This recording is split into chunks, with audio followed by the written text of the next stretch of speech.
Okay, so let me start with something that Pete Hacks actually said on camera this weekend. He was talking about American bombs falling on Iran and he described, and I quote, death and destruction from the sky all day long, with the kind of energy you usually hear from someone announcing a sport game, not a war. That moment kind of tells you everything about where we are right now. The US attack on Iran is not slowing down. According to officials, it is speeding up. More bombers are arriving. More fighters are heading to the region.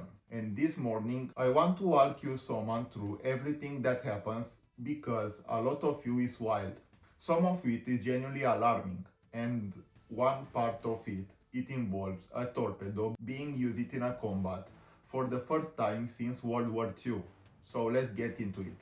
So here is where things stand as of right now in 2026. The chairman of the Joint Chiefs reported that Iranian's ballistic missile strikes are down 86% from day one, and drone strikes are down 73%. That sounds like good news on the surface, but the US and Israel are now saying they are close to having complete control of Iranian airspace, which basically means they can fly bombers over Iran, pick targets, and Iran cannot stop them. And the US is not just using its most advanced weapons either. Except confirmed they are now dropping 500 pounds, 1000 pounds, and 2000 pounds bombs, including the unguided ones, because, as he put in, they have a nearly unlimited supply. Trump also posted this week that the US has a virtually unlimited stockpile and that war can be fought forever using just these supplies. That word, forever,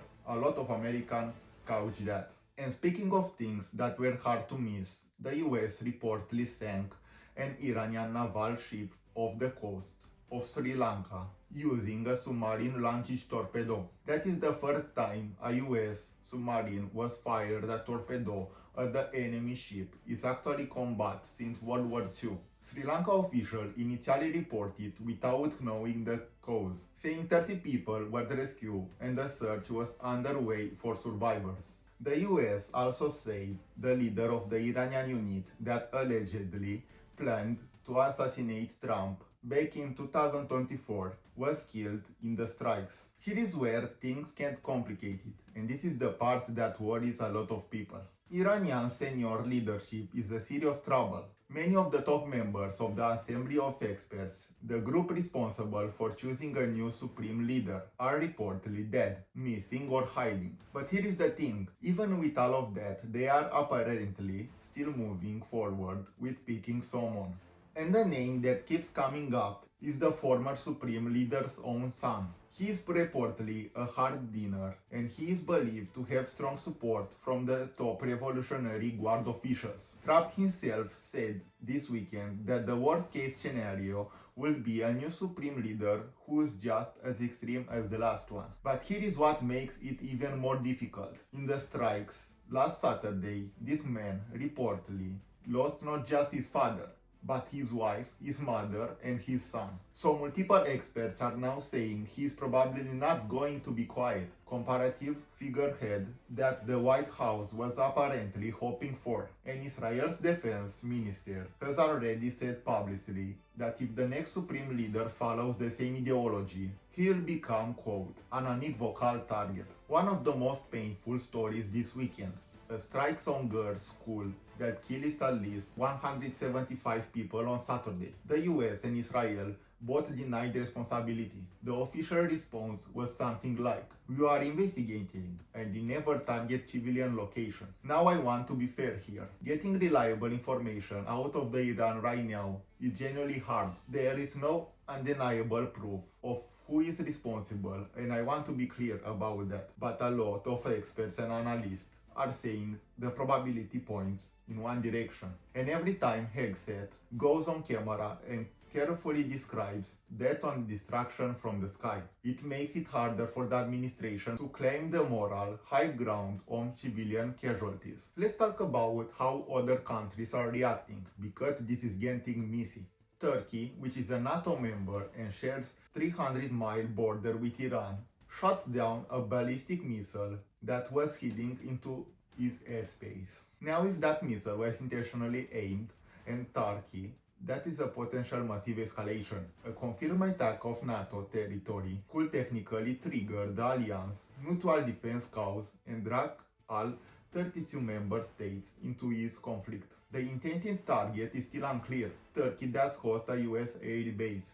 Spain refused to allow US forces to use its military bases for attack on Iran. Trump responded by threatening to cut all of trade with Spain and suggesting he might just fly in and use the base anyway. Spain was being the most outspoken major European country against the Trump administration, so this did not come as total surprise, but the public threat about using the base without permission is a new level of tension between allies. The UK gave the US limited access to its bases, but only for the specific purpose of destroying Iranian missiles, not for offensive strikes. Prime Minister Stemmer said Britain had learned lesson from the Iraq and will not join offensive action.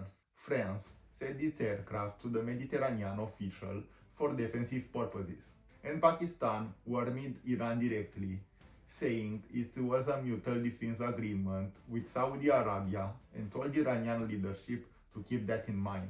Now, something that got a lot of attention this weekend and honestly should have gotten more. After the US launched its attack on Iran, the State Department told Americans in more than a dozen Middle East countries to leave using commercial flights. The problem was that most commercial flights from the region was already stopped. There was no plan to help people get out. A retired Major General named Randy Manar, former deputy commanding general of the 3rd US Army in Kuwait, got stranded in the UAE. He told the New York Times that this was, quote, the epitome of absurdity, and called it a total failure of the US government. The State Department eventually started organizing chartered flights from the UAE, Saudi Arabia, and Jordan. Trump posted that over 9,000 Americans have safely returned to home, but the early days were a genuine failure and it affects real people,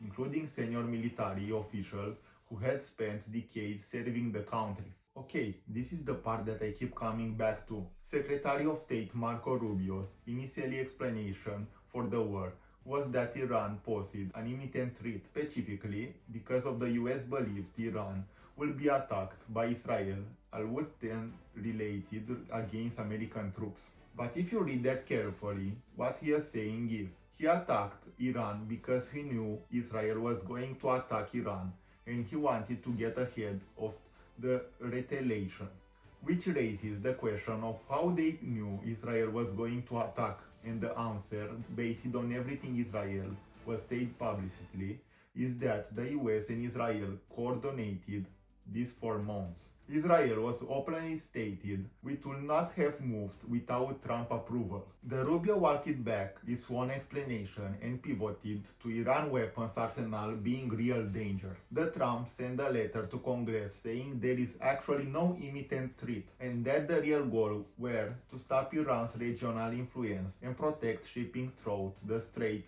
of Hormuz, except the only reason the strait is currently a problem is because of the conflict that is already happening. Then, in the same letter, Trump cycled back to Raibo's original argument. So let's be clear, the Secretary of State said Israel forced their hand. The President said no, actually forced Israel's hand. The President letter to Congress said no imminent threat. The Secretary of State said there was. That is at least 3 separate and contradicting justifications in the same week. Experts are pointing out that this is at least the 3rd time Trump was launched a major military strike against a country he was actively negotiating with. A senior fellow at the council was foreign relationship put it bluntly this week. The deterrent value of nuclear weapons is now more obviously than ever. Everyone watching Iran is drawing the same conclusion. If you don't have the bomb, you are vulnerable. If you do, you are untouchable. Despite more Americans opposing this war in polling, the Senate voted down a world powers resolution that would have moved it forward, ending the conflict. Most Republicans voted against it, along with Democrat Senator John Fetterman. House Speaker Mike Johnson was been tracking the shifting justification, cycling from Israel gave us no choice to the ballistic missiles to one at the point, blaming what he called a misguided religion, which US intelligence findings do not support as a basis from the military action. So that is where things are today. The bombs are still falling, the justification keeps charging, a new Iranian supreme leader could be chosen any day now, and by multiple accounts, he may be more hostile toward the US and Israel than the last one. I want to know what you think. 1 month from now, 3 months from now, do you think this ends with a negotiable deal, a regime change, or something worse? Drop your answer in the comments. And if you are new here and you want weekly breakdowns what is actually happening in the world, subscribe. New videos are coming soon.